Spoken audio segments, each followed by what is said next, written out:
وہ صبر کہ جو آپ محنت کر رہے ہیں اور محنت کے بعد آپ لوگوں کی باتیں سن رہے ہیں لیکن پھر بھی آپ اسٹرگل میں لگے پڑے. کیونکہ لوگ چاہے آپ کسی بھی سمت میں چلے جائیں باتیں آپ کو لوگوں نے کرنی ہے. اگر آپ کچھ نہ کریں تو یہ لوگ وہی کریں گے کہیں گے کہ دیکھیں نکما ہے, سست ہے, کاہل ہے. اگر آپ دن رات محنت شروع کر دیں گے تو پھر بھی لوگوں نے کہنا ہے دیکھو دنیا کی حوث میں جا گیا پڑا ہے. تو اس کے لیے بہتر ہے دونوں صورتوں میں باتیں تو لوگوں نے کرنی ہے. تو اس لیے بہتر نہیں ہے کہ ہم اپنے مشن کی طرف جائیں اور مشن کی طرف جاتے ہوئے جا کے اپنی زندگی میں کوئی مشن اور مقصد بنائیں.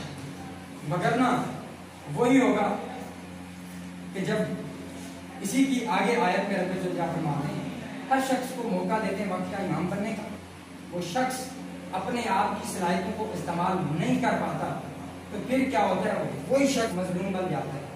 وہی شخص پھر لوگوں کے دروازوں پہ جائے گا, لوگ دروازہ نہیں کھولیں گے. محفلوں میں جائے گا, لوگ اس کو سلام نہیں کریں گے. کسی کو کانٹیکٹ دے گا, کوئی کانٹیکٹ سیو کرنے کے لیے تیار نہیں ہوگا. کسی کے پاس جائے گا تو وہ لوگ اس کو اپنے ساتھ بجانے کے لیے بھی رضامند نہیں ہوگی. کیوں؟ کیونکہ اس نے اپنی زندگی میں کوئی مشن اور کوئی مقصد نہیں بنایا ہوگا. جب اس نے اپنی زندگی میں کوئی مشن اور مقصد نہیں بنایا ہوگا تو اس کے ساتھ بھی وہی ہوگا جو کہ دوسروں کے ساتھ ہوتا ہے. ایک شخص جو کہ منزل بہت پہ موجود تھا, اس کے سامنے 5 لوگ آگے سامنے کھڑے ہوئے. جب وہ 5 لوگ اس کے سامنے آئے تو اس نے پوچھا کہ آپ لوگ کون ہو اور کیوں آئے ہو؟ اس میں سے ایک آگے بڑھا, اس نے کہا میں وہ آپ کے اندر فولاد تھا جس کو رب ذوالجلال نے آپ کے اندر ڈال کے بھیجا تھا, لیکن افسوس تم مجھے حاصل نہ کر سکا, تم مجھے کام نہ لے سکا اور آج میں بھی آپ کے ساتھ اسی طرح سے جا رہا ہوں. دوسرا آگے بڑھا, اس نے کہا میں آپ کے اندر موجود وہ ٹیلنٹ تھا, وہ خداداد صلاحیت تھی جو کہ رب ذوالجلال نے آپ کے اندر مجھے ڈال کے بھیجا تھا, لیکن آپ نے مجھ سے کام نہ لیا, افسوس آج میں بھی آپ کے ساتھ قبر میں جا رہا ہوں. تیسرا شخص آگے بڑھا, اس نے کہا میں وہ آپ کے اندر موجود آپ کی زندگی کا مشن اور مقصد تھا کہ جب تو برائی کی طرف جاتا میں تجھے کہتا نہیں اس سائڈ پہ نہ چل, یہ راستہ ٹھیک ہے, لیکن پھر بھی تم مجھے خاموش کر کے اس سائڈ پہ چلا جاتا تھا.